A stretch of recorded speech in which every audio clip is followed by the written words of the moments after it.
Entitled man learns a life lesson to never mess with truckers or their friends.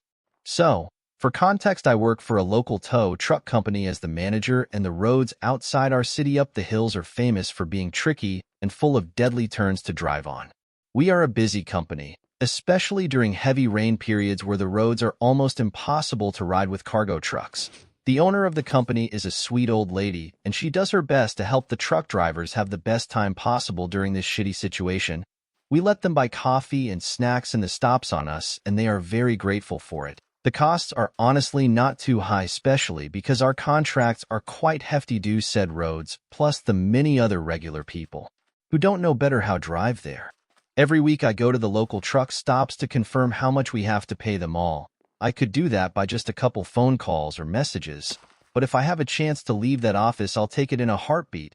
The workloads can be downright cruel sometimes, so that's a good break for me, and the owner doesn't mind at all. I'm known there to be the person who pays for the truckers' coffee and food, and while I always tell that's the company paying for it, they are very grateful anyway, plus we treat them with dignity and respect they deserve, so that's another big plus. There was a day last year in the middle of summer, a big storm going on that swamped me with work. I had to help our 22 drivers to locate and retrieve people's cars, constantly receiving calls for help so much so that dread noise still hammer my head to this day. I had an assistant, but even so it was way too much for only 2 people to handle. We spent from 5 a.m. to 5 a.m. breaking our backs and minds that day. The road is even worse, so we had to work overnight. Then at 5 a.m. I was leaving home to rest, and the owner said she could cover the weekly visit to the stops. I thanked her, but told to not care about one stop in particular because it was on my way home. Our office is located some miles off our city. Once I arrive in my regular stop to get a most earned mountain of food and so much coffee it could thicken my blood, I was met by all the regulars, talked with everyone about the crazy storm, and chit-chatting while my order was being done. It arrived and I was feasting on it. Then I hear a loud man yelling something in the lines of, "What do you mean you can't help me? This is your job," to the cashier. I look back and tell to myself, what a crazy bastard. It was Roger, fake name. He keeps screaming with the cashier about something with the tires of his car, so I blocked the noise of my mind to finally eat my sustenance deed for an entire family. Then I hear a sharp and annoyed, "Hey you," coming from behind me. I thought I was in the way of someone to catch one of the condiments close me, so I say, "My bad," push the basket with them aside and keep eating. Then I hear a loud stomp and someone, Roger, pulling me by my shoulder, yelling at me, "Fire that awful employee immediately." I was still using my officer badge and clothes, so it is understandable Roger confused me with the manager, but I was just about over one of the most stressful days of my life, and eating is sacred for me. So I simply released from his grip, turning back to my food saying, "Go fuck yourself."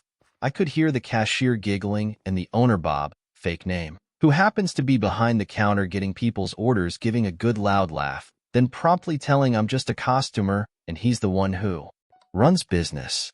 Roger, is that how you run your business then? Letting rude, lousy cashiers treat your costumes as garbage and your other costumers harass me without consequences?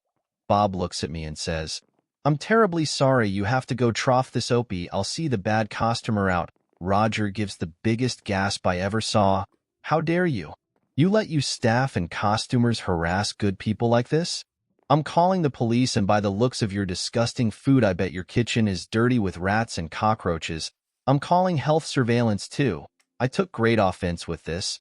I told him this food was 1,000 times better than whatever pigwash his wife does to him whenever she is not having a sexual affair with others. Roger went into a bursting rage, treating to get physical with me and yelling some very ruder words to me. But something Roger didn't realize is the restaurant was also full of truckers who were watching their friends being harassed. Some got up to defend us, and while we were in the middle of the confusion, I hear a rough, "Hey asshole, get the hell out of here." And when I look back, there was these 3 angry guys, each one with mechanical tools on their hands, and one with a fire axe, looking like they were ready to kill. My heart skipped a beat and I froze in place with the sight of the axe, and that seems to have convinced Roger too, because he started walking quite hastily outside, yelling about calling the police. The truckers were behind him, telling they would chop his limbs off if he ever comes back. Everything eventually went back to normal, and Bob even let me get that meal for free for all that trouble. Thank you, Bob. The police arrived later. We explained everything that happened. They asked if Bob wanted to press charges, and he simply said, "Don't worry, sir, I don't think he is coming back." Now to the next story, story 2. The time I got chilied. This is an old story, and for reasons that will become clear, I'm not absolutely sure of every single fact. In the summer of my 14th year, my mom sent me to the supermarket, about 2 miles away, specifically to buy some cream of mushroom soup for a recipe she was planning to cook for dinner. I should say that at 14 I was skinny but tall for my age, and it wasn't unusual for people just meeting me to think I was a couple of years older. Anyway, I biked to the store. Mom had specifically wanted a 4-pack of the soup. I didn't bother with a shopping cart, since I was only there for the one thing. The supermarket had about a dozen shelves of different brands of soup. The brand my mom wanted was in white and red cans, and they all looked alike.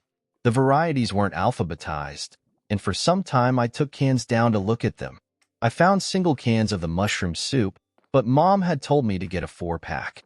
While I was seeking one of those at chest level, a middle-aged woman bumped me, not hard, with her shopping cart. I stepped closer to the shelves to let her pass, but of course she didn't want to pass. "Hey, you," she said in a grouchy voice. "Stop stalking for a minute. I want some bouillon cubes, and the place on the shelf's empty. Go in the back and bring some out." "I don't work here," I said, turning back toward the shelves and finally spotting 4-packs of tomato soup and cream of mushroom soup on the very bottom shelf. I bent down to get the soup, and then my head seemed to explode and I passed out. I don't really remember much except seeing an eruption of yellow light, and then everything went dark. Literally, the next thing I remember is a hefty guy in a white paper cap and a butcher's apron kneeling beside where I sprawled on the floor, pushing something against my head and saying, "Easy, easy, don't move." The woman loomed over him, screaming, "Fire him! He attacked me. I'll sue." Then my head was pounding and I saw what looked like a huge pool of blood all around my face. I tried to ask what happened, but kept zoning in and out. Then I was being rolled on a gurney and 2 EMTs in green scrubs were loading me in an ambulance. One of them drove, the other one rode in ack with me and asked me how many fingers she was holding up and shined a flashlight in my eyes. Then she said, "Could you hold this against the wound? Press it tight." It was a gauze pad, and it already felt soaked. My whole head ached. The ride to the hospital didn't seem to take more than 30 seconds, but as I say, my memory is wonky. Somewhere along the way, the EMT asked for my name, address, and phone number and asked if I had any ID. I had my high school ID card in my wallet, which was in my jeans pocket. By the time they rolled me into the ER, my mom met us yelling, "What happened?" I did not know, but the EMT said, "A woman in the supermarket threw a heavy can of chili at him and hit him on the side of the head." Why did she do that? I told her I didn't know. We were in a curtained-off area of the ER, and a young doctor came in, looked at me, took some pictures, and told me I needed stitches. He poured something into the wound that sizzled and stung like crazy. He gave me a couple of injections to anesthetize the area. A nurse shaved off some hair over my right ear, and then I could sort of feel the doctor putting in the 9 stitches it took to close the wound. But they weren't painful, just weird tugs. He explained that scalp wounds bleed a lot, gave my mom a prescription for a painkiller, and gave her a photocopy of a printout with concussion and wound care instructions on it, told me to rest and drink plenty of fluids, and to stay awake until bedtime. But Mom and I couldn't return home right away. As we processed out of the hospital, a policeman met us and told Mom to follow his car back to the supermarket. He took us to an office in back, where the woman was still complaining loudly that I had attacked her. By then maybe 2 hours had passed, and she was still screeching. The policeman asked us what happened. All I could say was, "This lady wanted me to get out of her way, and I did, but she hit me." "Liar!" the woman yelled, her face beet red. I told him to get me a jar of bouillon cubes from the back of the store, and he cursed at me and slapped me. The guy in the butcher's apron, Mr. Butcher, was there, too, and he said, "Officer, that's not true. I saw everything." She spoke to him. He leaned down to get something from a shelf, and she picked up a jumbo can of chili and threw it hard, laying open his scalp. He didn't touch her. I didn't hurt him, the woman bellowed. I was just trying to get his attention. Fire him. Mr. Butcher said, Lady, he's just a kid. He doesn't even work here. And he didn't slap you, and you hurt him plenty. The policeman had me turn sideways to the woman. Look at the shoulder and side of his shirt, he said. It was actually a yellow school jersey with black trim, but I had a huge blotch of drying blood on that side. Plus, my head was bandaged so you'd think I was wearing a topless turban. Then the policeman asked me if I wanted to press charges. I didn't know what to say, but my mom cut in and said, You're damn right we do. I'd never heard her curse before, but she was mad. To top it all off, someone had stolen my bike from the parking lot, and Mom was so upset she even forgot to buy the soup. By the time we started for home, everything had sunk in and I was having a horrible headache and was shaking and trying not to cry. I asked my mom, why would she do that? From what I was wearing, she had to know I didn't work for the store. My mom, with a death grip on the steering wheel, said between her teeth, I'll tell you why a woman like her would do that. It's because she's... Well, I won't repeat it here, but Mom proved that she knew a lot more curse words than I'd ever supposed. The woman did get arrested and charged with assault, but by the time she came up for trial it was fall and school had started. I didn't have to testify, though they did show photos of my blood on the floor of the supermarket and my head wound. I think the doctor took them, but don't remember for sure. Both Mr. Butcher and my mom were at the trial and testified, though. Later she said the charge was aggravated assault and battery, but finally the jury convicted the woman for simple assault. She got 6 months in jail, suspended, a fine, and had to pay my family back for my medical expenses. I was disappointed that she didn't also have to buy me a new bike. Though I didn't have a serious concussion, it does bother me that my memory of the whole thing is so spotty.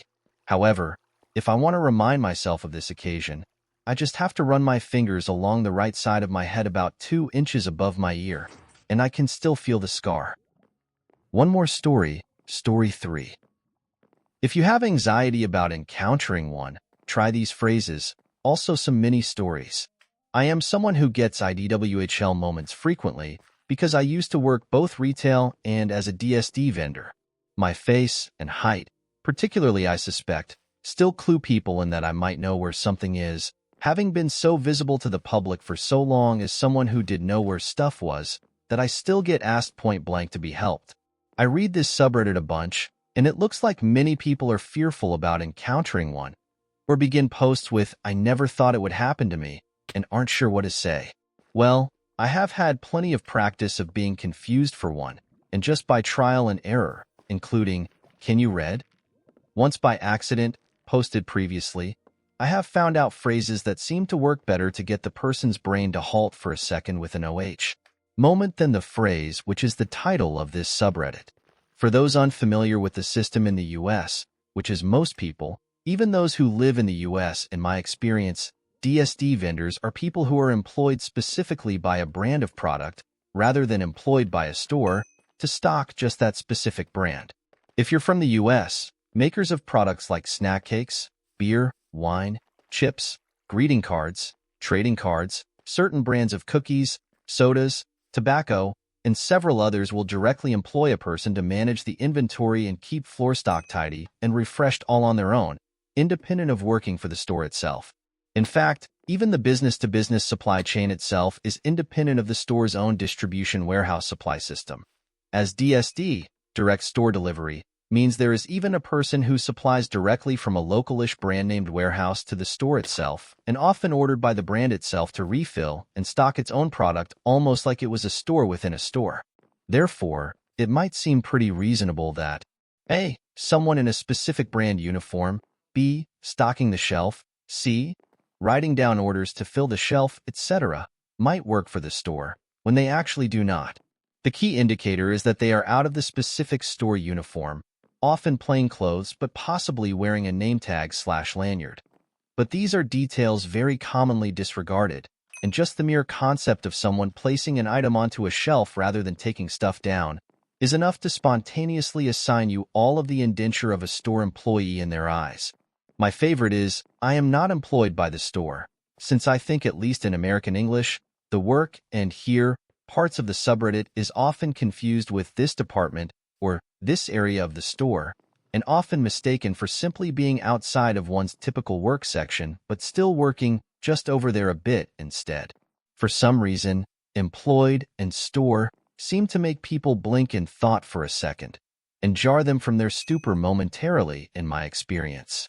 Another which works pretty well is, in response to, "Can you help me find something?" is to say, "Well, I shop here, so I might be able to," or to that effect, emphasizing shopping, like, "I am not very familiar with this store either, as this is my first visit." Another option is, no matter where you are in the store, just to point to an item on the shelf directly next to you and say, "I can't tell you where, name of product, is, but that's about it." Possibly the best de-escalation strategy has been to agree with something they said rather than directly disagreeing with the entire premise of the demand, by saying yes, and then restating their premise with an emphasized correction that explains the limit of your ability to help, rather than disagreeing that you can't in general. Those are my favorite IDWHL moments, where the person sees this encounter as a challenge or a debate opportunity to actually stand there and debate with you why their spontaneous assessment of your employment is authentic, rather than every ounce of evidence you can offer contrary. For example, some try to debate with you saying, "Well, you helped that other lady." So you can agree that yes, you did, and not but, describe the limitations of that help in a sillier way, pushing into virtue signaling territory. For example, "Yes, I helped her find this," pointing to item on the shelf. "So if you need help finding specifically that, it's right there. That's all I know." "Yes, I helped that old man reach something high up that is lightweight that he pointed out to me. So if you need me to reach something lightweight and you already know where it is, I might be able to help reach it." "Yes, I was able to stoop down and reach a very lightweight item because he was such a polite fellow shopper." "Yes, I typically help other shoppers like you and me if they are polite and only need to reach something lightweight that they already know where is. However, I would not recommend, yes, I do seem to attract just the dumbest people imaginable. What was it you were too dumb to find?" If you're a fellow DSD vendor, you can spin phrases of agreement into, "Yes, that person was looking for," pointing at one's own brand, then possibly at a logo on your shirt/lanyard, "if any, this specific product. I was able to help them since I work for brand," or, "Yes, they were just looking for the brand industry, and I knew where that was since I work for brand company. I may be fuzzy on where anything else is." A few favorite prepared counter-arguments I've made before that don't make for especially great stories on their own have been against people who will entertain the debate. With possibly husbands standing within earshot, a frustrated woman said to me, "Well, you're just trying to confuse people," and I blurted out, "My dear, had I the ability to control your sense of reason, do you not suppose instead of, 'Look, there's a peon I can torment,' I would instead have preferred to mislead you to believe, 'Why, look at that handsome gentleman,'" to which the husband spit took. I had a few where someone asked me for something like wasp spray or candles, where I would say, which I later realized may have been slightly too rude, "I don't think my food brand makes wasp spray flavor," or "I don't think my food brand makes candles," which would click with them that perhaps there was something about me they hadn't realized, and more quickly readjust their focus to better look at me and realize what had happened. I think by far my favorite IDWHL moments have been when the asker has someone along with them who very readily and obviously knows their companion is making a silly mistake, and will chime in, after my rebuttal, "Yeah, did you see his shirt?" Or, "Did you not notice the logo on his dolly and his shirt?" Or will grab their companion by the arm and turn them around and say, "I'm sorry for my idiot husband." Or one lady saying in defense of her lady friend, "I'm sorry my friend here couldn't open her fing eyes." I mention these to reassure you that they're not all lunatics and that most of them are just innocent goofs. If you ever happen to encounter one, smiley face,